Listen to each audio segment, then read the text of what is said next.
mentioned, we kind of changed the format back a number of years ago, and I think it's much better and much more memorable for the students. But both Jane and I just wanted to share a little bit about our own journeys when we first discovered Christ and heard about His plan for our lives. And so mine started when I was in about 5th grade.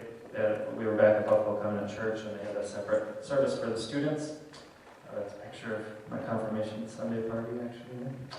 And so they separated the kids, and for some reason that day I heard the gospel communicated clearly, or clear enough for a 5th grader to understand. And later that night, prayed to Him when I was alone in my room, just accepted Him into my life, and didn't really know a whole lot about what that meant. But the following year, my parents, along with several other families from Buffalo Covenant, helped start Monticello Covenant Church. So from 6th grade on, I was involved in the worship team. When you're in a small church, so you pretty much got to use all the volunteers as you can. So I was surrounded by older Christians, older musicians, and a lot of them are still here. Bruce and Shelley and Karen and many others. And like I mentioned before, just a lot of different couples and individuals in the church mentored me in an unofficial way and taught me what it meant to be a follower of Christ. And it wasn't until about the middle of my 8th grade year when God really got a hold of my life. And I was in confirmation at the time, just like these gentlemen, and was actually doing and saying things that I shouldn't be doing in school. And just one day, the Holy Spirit was like, hold on a second. You say you're a Christian, you're going to confirmation, and yet these are the things you're doing and saying while you're at school. And I just knew something had to give, and so I decided to kind of dive head first into God's plan for my life. And I call those next few years my silent years, from about the middle of 8th grade through most of high school, where I just kind of kept to myself. And when I was at home, spent a lot of time in my room just praying and reading the Bible and getting to know God firsthand. Continued to do stuff with the church youth group, and actually played on the Methodist churches, had a Sunday night contemporary worship service, and I played drums for them, and got involved with a lot of different other churches, because we didn't, like I said, we didn't have a youth group, so it's kind of all over different churches. And my senior year, I helped lead a Bible study for my peers at high school. They let us use the auditorium in the morning before school, and God led me to that, which is something I never thought I'd do. And early on, when I became a Christian, I felt God leading me to be both a musician and a missionary, and not sure how those would, if they could ever go together. But then the summer before my senior year, I went to Namibia, which is a country in Southwest Africa, and played the drums and shared with people the love of Christ and what we've been doing in my life. And we have Brett, who's now going this summer. He just found out he's going to Hong Kong with the same organization, so it's cool to see something that had such a huge impact in my life. And I hope I didn't force it on you, Brett, but I think it's great that you're doing it. It's just something I mentioned, and I thought it would be an excellent fit for Brett, and the audition was doing that. So, yeah, God used me right away in 8th grade, so if there's one thing I would say to the students and to everybody here, you don't have to wait till you get to a certain age to be used by God. He'll use you. Whatever you give Him, He'll use it, and whether you're 1st grade, 8th grade, or 80 years old, 90 and above, like, He can use it. So I was confirmed in a Lutheran church that my mom and I attended. Dad was Catholic. Yep, that's what I look like. He made me, forced me to find that picture. It was either that, or I was going to find one for you. So. See my life. And so apparently I fell asleep holding on to Luther's catechism. My mother thought that made me really cool. Actually, it just made me really anxious, because I was trying to cram and memorize the whole thing the night before, like I used to do in school. I was trying to be perfect. That was kind of my MO. I wasn't clueless spiritually. I was confirmed. I got a cake. I love cake, and we will have a cake today. And that was the big deal about confirmation for me. And then in high school, I started to feel these nudges. I went to a Bible study. I had a Bible study in my high school was a tough high school. We're not allowed to have knives in the cafeteria because people knifed each other. It was in southern Wisconsin, southeastern Wisconsin, and people were attacked in the hallways. My coat was stolen, yada yada. It was a tough school, but I didn't know that, really. I just knew that was my school. And I went forward in a Billy Graham movie when I was in high school, but I didn't really know what that was about. I went to college and met some people who said they knew Jesus, and My freshman year, I partied, gained 30 pounds, and almost flunked out. My parents got the grades before I got home. Bummer.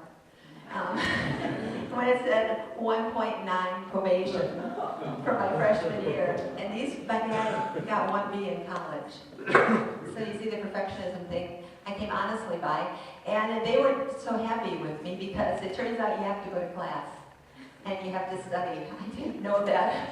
I knew that, but I didn't do that freshman year.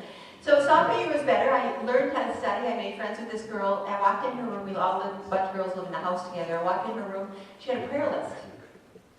Can you imagine? She had a prayer list, and my name was on it. Somebody was praying for me. I couldn't imagine that. And the musical Godspell was out, which will date me. The song, you might have seen Godspell, day by day, dear Lord, three things I pray, see thee more clearly, love thee more dearly, follow thee more nearly, day by day. Years later, when I was in seminary, I learned that was an old Celtic prayer from the early church. I didn't know that then. I just kept singing it while I was riding my bike up the hills at UW-Madison. And one night, I was invited to go to a toboggan party by this really cute guy that I was dating, and I said, I'm not going, it's icy out, people will get hurt. And instead, I stayed home and went across the hall and stole this booklet from my friend who I heard was praying for me, and it was How to Be Sure You're a Christian. I read it, and at the very end it said, pray this prayer. If you really want to know that you're a Christian, pray this prayer. So I did, and I went to the toboggan party and told all the guys that I had just gotten to know Jesus and they needed to too. It's a fraternity party. It was fun. I should have done that. I was called to be a preacher. So then what I want you to know is the changes in my life were pretty profound, and I want you to know the most profound one. First of all, I felt peace. I was an anxious person, still deal with anxiety at some level. But I felt peace, and I didn't know what that was. Instead of condemnation, I felt peace. That was the difference. But the big, huge, hairy difference in me. I was an only child. And before, when I go to church or any other public place and would see children, I thought they were gross. I'm talking about any child. I babysat a couple times, but not much. I was grossed out by kids. I thought they were loud and dirty, and I was never going to change a diaper in my life. So I said yes to Jesus, and the next week I went to church and said, look at those cute kids, look! I'm not kidding you. I don't know if you've ever heard this before, but I totally thought kids were cool and hated them before. So that's my story. I'm sticking to it. After that, I got involved in leadership at a Christian organization. I married that cute guy who's here today, and I got involved in volunteer stuff and eventually went to seminary. You still carry a knife around? We might be one of that staff. We weren't allowed to have knives. I didn't carry a knife around. Your turn. So part of the adventure of being a confirmation teacher is you never know what's going to happen with the students or where the lesson is going to go. We have a book that we follow, and rarely do we ever get through all the things in the book. But one Wednesday we noticed that it was quiet when we were reading the lesson, and we weren't exactly sure why. But it was a story of Peter, who was one of the first disciples, and how Christianity first went from just being preached to the Jews to other people that weren't of Jewish descendants. And a man named Cornelius, who was in the Italian military, was a good, righteous man. Like I mentioned, he wasn't a Jew, he was most likely a Roman, but he prayed, and God heard his prayer and sent Peter to talk to him. And this is from Acts 10, verse 34 through 36. And it says, Peter fairly exploded with his good news. It's God's own truth. Nothing could be plainer. God plays no favorites. It makes no difference who you are or where you're from. If you want God and are ready to do as he says, the door is open. The message he sent to the children of Israel, that through Jesus Christ everything is being put together again. Well, he's doing it everywhere and among everyone.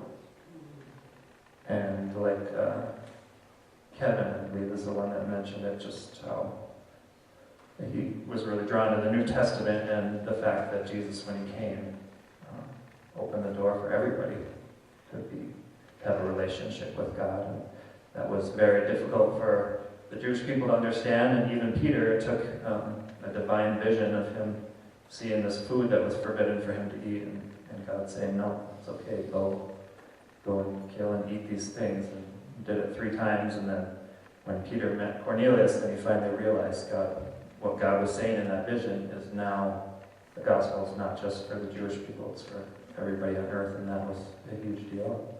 And that's the reason any of us today can have faith. So we had a really good year in confirmation, and the only cool things I have to my name were, some of you heard this story, I was in Minneapolis in January, I was in an elevator with this really tall dude. I mean, he was really tall, and he had this what are they called? Warm-up suit, workout suit, whatever. Warm-up suit on that said Oklahoma State, Oklahoma City Thunder. Thank you. Oklahoma City Thunder. I thought he was a college student because he was so young looking, you know, and I was on the same age, and I thought, oh, cool, there must be a college tournament here. And then I got off the elevator, went to our room, and I went, wait a minute, and I Googled who are the Timberwolves playing, and I went, ah, and I looked at his picture. Sure enough, the center, Ennis, and I were in the same elevator. That was cool. I got to tell the confirmation class that I was in the same elevator with Ennis, and then I went to PT one day, and I met a guy who'd been a college basketball player, and he knew pro basketball moves. I mean, I have to come by it by, you know, somebody else, because I don't have the coolest factor. I have to get it wherever I can.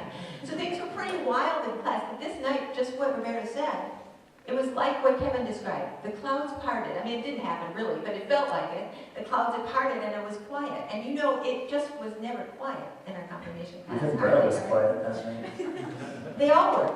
All of the students were quiet. And so I read the verses again. We gave the students copies of the copy of the Bible, the translation, the Message. I don't know if you've ever used that. But if you are not a Bible reader and you want something that's really helpful to read because it's kind of everyday words, we found that it was really hard to read the Bible. Even the NIV that we used was really hard. So we used this, and when we read it, and we read it again, and we read the verse again. It's God's own truth. Nothing could be plainer. God plays no favorites. It makes no difference who you are or where you're from. If you want God and are ready to do as He says, the door is open. That's what we read. And that verse is true for all of us. And the next verse says that there's peace with God through Jesus. So I just want to say, and I know we probably beat you over the head with it this morning, but we just don't often say clearly, I don't think, the door to God is open. For you to walk through the first time, because you know God's been with you, He loves you, and He's been with you, even through the dark days, even through the tragic days, even through things you don't understand. He's been there. Sometimes we just need to wake up and say, oh, gosh, you've been there. Even though it's been hard, I'm grateful, and help me. Help my unbelief, God. Help me, which is often my prayer. I believe, help my unbelief. So we want you to know that God loves you and wants you to know that you've been forgiven just by saying, count me in. Yes, I believe, help my unbelief. I want to follow you. So pray with me, please.